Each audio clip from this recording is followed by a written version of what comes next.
Hello guys, makulimlim ngayon araw at malamig pa rin. I-share ko ang experience namin ng paggamit ng self-hotel dito sa Korea.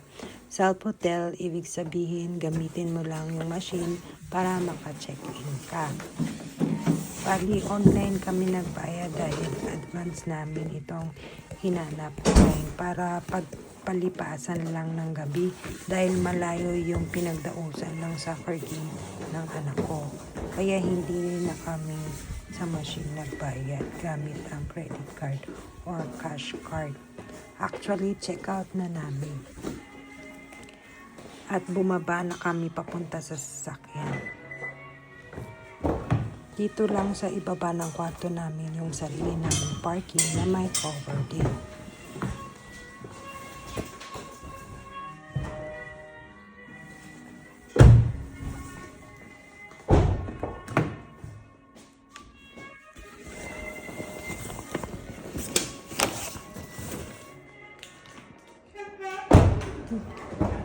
Ayan, itinataas na ni Habi yung cover para makalabas na kami.